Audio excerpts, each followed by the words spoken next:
ভারতে আসছে ব্রাজিল, তবে ব্রাজিলের সঙ্গে খেলতে চেয়েছিল বাংলাদেশও। ভারতীয় গণমাধ্যমে জানায় এমন খবর। বাংলাদেশ ছাড়াও একাধিক দেশ ব্রাজিলের সঙ্গে খেলতে আগ্রহী। বাফুফে আরও একটু চেষ্টা থাকলে হয়তোবা বাংলাদেশের মাঠেই দেখা যেতে পারত ব্রাজিলকে। ব্রাজিলের বাংলাদেশ সফরের সম্ভাবনা নিয়ে থাকছে প্রতিবেদন। অক্টোবরে প্রীতি ম্যাচের সূচি চূড়ান্ত করেছে ব্রাজিল। এর আগে সেপ্টেম্বর মাসে অস্ট্রেলিয়া সফর চূড়ান্ত করে ব্রাজিল। এরপর একই সময়ে সেখান থেকে ভারত যাবে ব্রাজিল।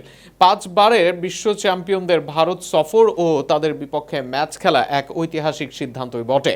এমন ঐতিহাসিক সিদ্ধান্ত নিয়ে আলোচনাও চলছে বেশ। তবে একই সময় শুধু ভারত নয়, বাংলাদেশ সফরে আসার সম্ভাবনাও ছিল ব্রাজিলের। সেলেসাওদের সঙ্গে সফর আয়োজনের চেষ্টা ছিল লাল সবুজের প্রতিনিধিদের, এমনটা জানানো হয় ভারতীয় গণমাধ্যম থেকে।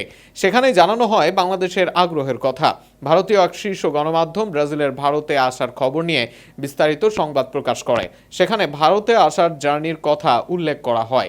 তবে এই সংবাদেই তুলে ধরা হয় ব্রাজিল দলের বাংলাদেশ সফরে আসার আমন্ত্রণ নিয়েও।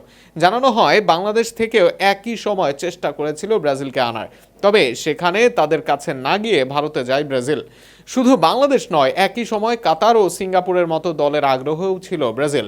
তবে ভৌগোলিক বিষয় ও অন্যান্য প্রস্তাবকে মাথায় রেখে ভারতের কলকাতাকে বেছে নেয় সেলেসাওরা।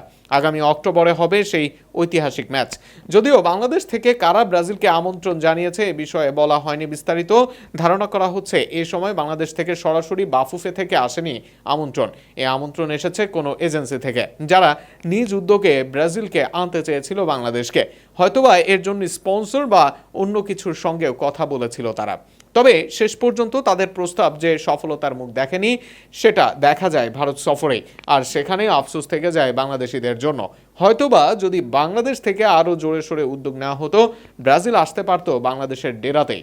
হয়তোবা বাফুফে থেকে যদি ব্রাজিলকে আনুষ্ঠানিক বার্তা দেওয়া হতো, সেটা হয়তো ফেলতে পারতো না সেলেসাওরা। আর সেখানে হতে পারতো বাংলাদেশ ব্রাজিল ঐতিহাসিক ম্যাচ।